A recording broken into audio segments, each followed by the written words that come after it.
Bertanggung jawab atas keluarga memanglah tidak mudah, apalagi jika sang kepala keluarga itu hilang atau meninggal. Ya, seperti kisah satu keluarga yang ada di film ini. Film dengan judul Nobody Homes yang dirilis pada tahun 2013 yang lalu ini akan menceritakan kisah mereka menjalani hidup dengan berbagai kesulitan pasca ditinggal mati oleh sang ayah. Mereka berdua ini adalah kakak beradik, Ilker dan Ozge. Saat itu Ilker mengajak Ozge jalan-jalan pakai mobil. Namun Ozge tidak berani karena jika ketahuan sama ibu mereka bisa-bisa kena marah. Tapi Ilker tidak peduli, mereka bisa pergi diam-diam. Sementara ibu mereka yang bernama Nurkan langsung mendengar suara mobil yang sedang dinyalakan. Tentu saja dia tahu kalau itu pasti perbuatan Ilker. Buru-buru dia keluar sambil berlari mengejarnya. Untungnya Ilker tidak begitu bisa mengendarai mobil. Jadi dia keluar dari mobil dan kabur. Sementara Ozge ditinggal. Selain Ilker dan Ozge, Nurkan juga memiliki satu anak perempuan lagi bernama Feride. Satu-satunya orang yang bekerja di keluarga tersebut. Dan kini ia menjadi tulang punggung keluarga.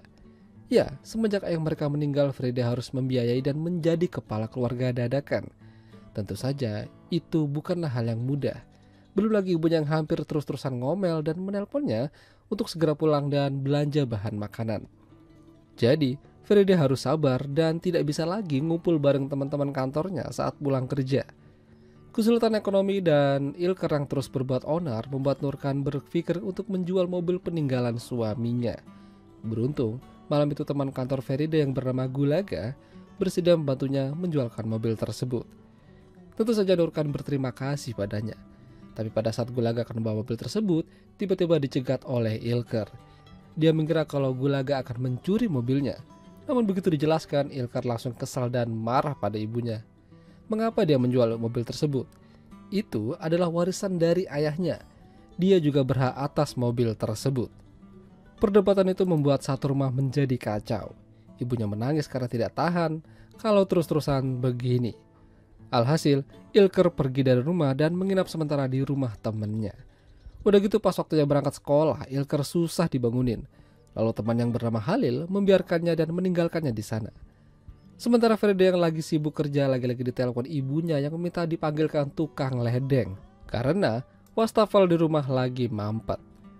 Hal-hal seperti ini aja harus Feride yang mengurusi, padahal Nurkan bisa memanggilnya sendiri. 3 hari sudah Ilker berada di rumah Halil. Kerjaannya hanya rebahan aja.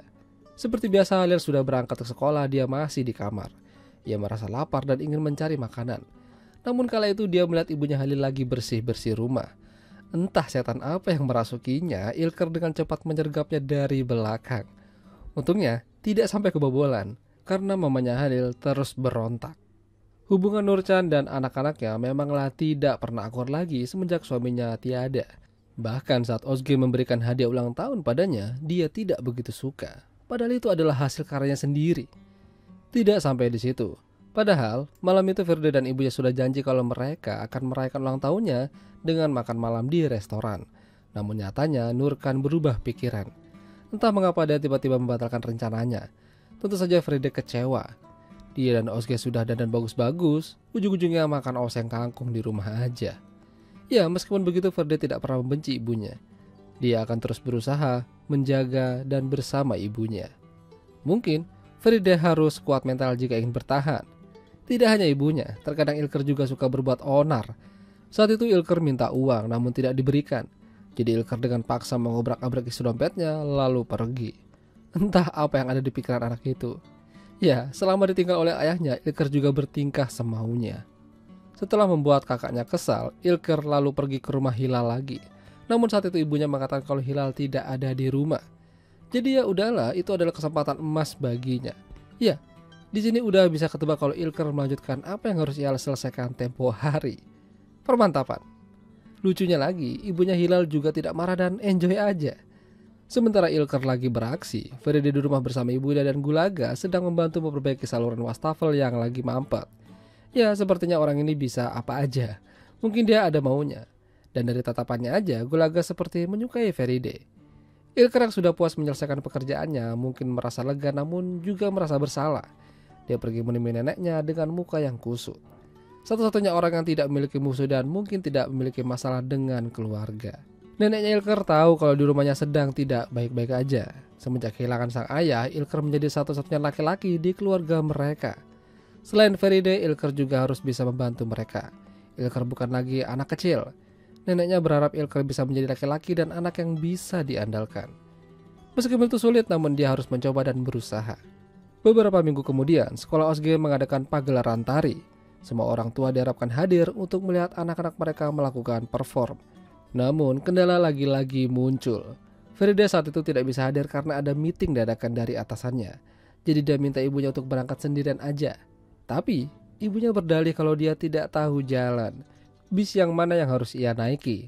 Lalu setelah itu, harus kemana? Pernyataan ibunya itu membuat Feride semakin jengkel. Masa dia tidak tahu arah ke sekolah anaknya sendiri? Feride tahu kalau ibunya tidak bisa sendirian. Tapi kali ini dia benar-benar tidak bisa juga. Udah gitu ibunya pakai acara nangis segala dan ujung-ujungnya tidak jadi pergi. Hal itu mungkin membuat Osge sedikit kecewa. Di saat yang lain orang tuanya pada datang dan memberikan selamat, hanya dia sendiri yang tidak. Ya, untungnya dia masih punya Ilker yang kala itu datang menjemputnya. Osge tahu kalau Ilker tidak menyaksikan pertunjukan yang ia jalani, namun menjemputnya aja udah lebih dari cukup baginya. Feride yang habis lembur sampai malam kali itu diajak Gulaga mencari peralatan untuk memperbaiki wastafel di rumahnya Feride. Dan di sana terjadi hal yang mengejutkan. Gulaga memberanikan dirinya melamar Feride. Ya, tentu saja Feride terkejut. Dia juga berniat memberitahukan hal penting ini pada ibunya. Tentu saja ibunya juga terkejut. Belum selesai penderitaan hidupnya, udah bakal ditinggalin lagi sama anaknya yang paling tua. Feride memang sudah waktunya menikah, mengingat usianya yang sudah menginjak 32 tahun. Selain ibunya, Ilker juga tidak menyangka kalau dia akan ditinggal kakaknya menikah. Dan itu juga membuatnya kesal. Itu berarti dia yang harus menjadi tulang punggung berikutnya. Ilker yang kesal lantas pergi lagi ke rumah Hilal, namun sampai di sana ternyata ada ayahnya Hilal yang baru aja datang dari luar kota. Jadi malam itu dia kena zonk. Ya, niat hati ingin main kuda-kudaan lagi tapi ternyata gak bisa. Pertunangan Feride dan Gulaga akan diadakan sebentar lagi dan ada masalah yang kembali muncul. Ibunya saat itu lagi bersih-bersih rumah, tapi punggungnya kena encok dan harus dilarikan ke rumah sakit. Ya, dokter menyarankan untuk tidak melakukan kegiatan yang berat-berat lagi dan harus beristirahat total minimal selama 3 bulan lamanya. Meskipun begitu, pertunangan tetap akan dilaksanakan di rumah Feride dengan kondisi Nurkan yang masih terbaring lemes. Malam itu, suasana terlihat baik dan gembira. Namun setelah itu bencana kembali lagi muncul. Ya, kali itu Feride sedang ingin membersihkan piring-piring. Dia terlihat happy. Namun tidak bagi ibunya. Dia malah mengatakan perkataan yang membuat Feride tersinggung. Di saat dia lagi sakit, Feride malah melaksanakan pertunangan. Seketika Feride juga terlihat kesal dan dengan sengaja menjatuhkan piring-piring tersebut lalu pergi.